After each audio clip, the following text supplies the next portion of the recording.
Përshëndetje. Ka prindër që thonë me krenari, unë nuk i kam thënë kur jo fëmijës im. Ai është e gjithë bota ime. Dhe unë besoj se është e gjithë bota jote, por bota jote s'kapse të sillet si një mbret i vogël që ulet këmbkryq mbi gjithë dynjan tjetër.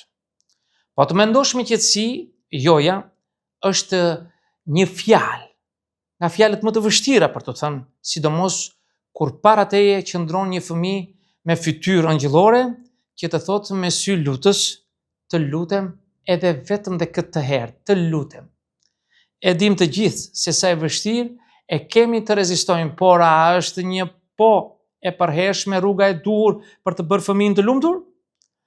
Apo po e dëmtojmë, për dashur? E para, kur nuk ka jo, fëmia rritet në një botë ku gjithçka i takon atij. Kur i thua gjithmonë po, ti në thelb po i thua, nuk ka rregulla për ty. Jeta është një servis që shërben vetëm për ty, gjithmonë dhe në çdo moment. Dhe kjo është një gënjeshtër.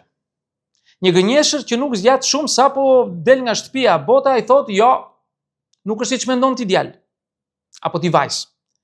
Kjo përplasje mes universit të mamas dhe realitetit është e dhimbshme për shumë fëmijë. Një mësuese e thot troç, nuk je gjithmonë i mirë i klasës. Një shok të thot, nuk do luaj me ty se nuk luan me rregulla. Një e dashur të thotë, nuk më pëlqen kur gjithçka duhet të jetë siç e do ti.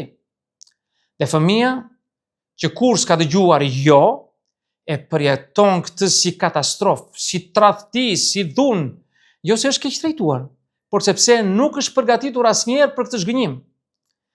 E dyta është dashuri pa kufi, mbaraz me paqëndrueshmëri emocionale. Le ta themi troç, fëmijët që nuk dëgjojnë asnjëherë jo, nuk rriten më të dashur, rriten më të brisht.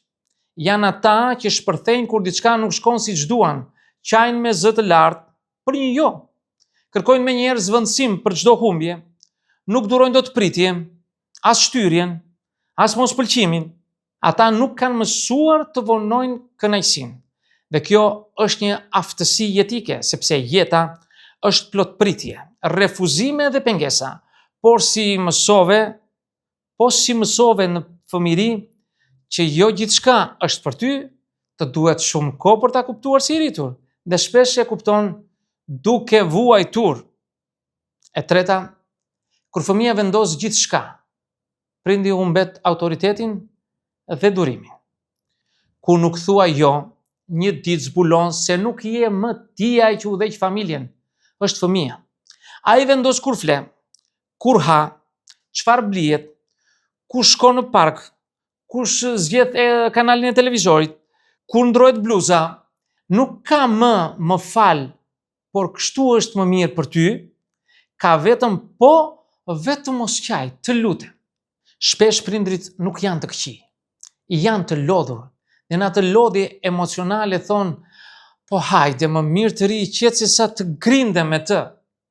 Po në fakt po japin gjithë pushtetin një fëmije që nuk e di se ç'është përgjegjësia. E katërta, e ardhmja. Një i rritur i mbërthyer në fëmijërinë e vet. Kur këta fëmijë rriten, shumë herë janë ata që nuk dinë të bashkëjetojnë me të tjerët. U duket sikur partneri duhet t'i lexojë mendjen, shefi duhet t'i tolerojë për gjithçka, shoqëria duhet t'i durojë pa kufi. Janë ata që thonë, unë kështu jam, nuk ndryshoj.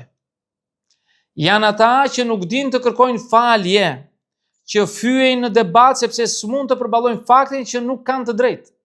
Janë ata që dashurojnë me vrull, por se durojnë dot zhgënjimin, ndryshimin, kufirin. Janë ata që e quajnë çdo jo personale as si kritik dhe sulm, çdo refuzim humbje dinjiteti. E pesta, pa nuk i duam fëmijët kur su themi jo? Sigurisht që po. Në fakt, kjo është dhe tragjikja.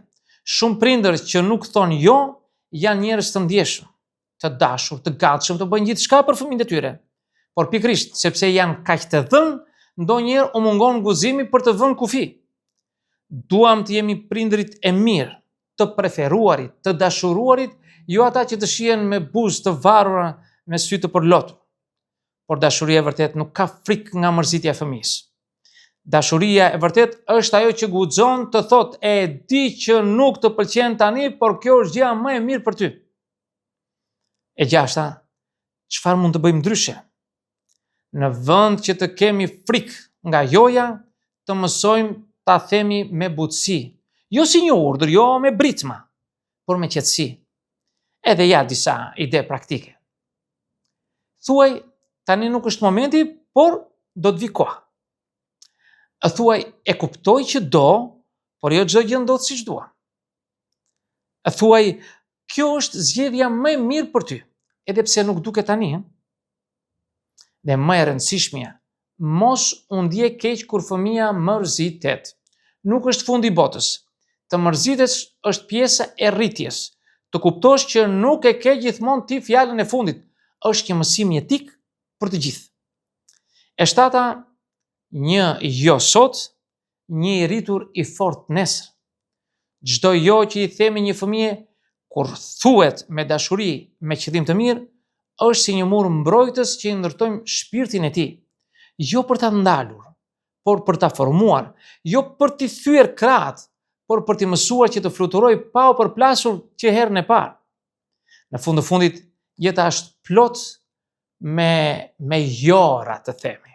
Jo nuk u pranove në këtë universitet, jo nuk dua më, jo nuk mund të marrësh kredi, jo nuk mund të dalësh nga kjo situatë pa u përballur. E nëse se kemi mësuar këtë fjalë që në fëmijëri, çdo jo e jetës do na duket si një rrëzim. Dhe së fundi do të thosha, mos kini frikë nga joja.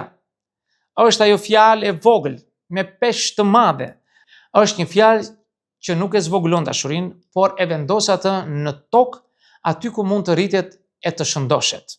Ndonjëherë fjalët më të dashura që mund t'i thuash fëmijës janë jo tani, por më vonë. Dhe ai fëmijë, kur të rritet, do të kujtojë atë jo si ndalim, por si pikë ku nisi të bëhet njeri. Miq, këtë do të thosha në këtë video. Unë ju falenderoj për vëmendjen. Nëse dëshironi mund të bëni edhe komente tuaja, por mos harroni asnjëherë të bëni subscribe në kanalin tim për të marrë videot që hedh her pas here. Dhe deri në videon tjetër, miru takofshi.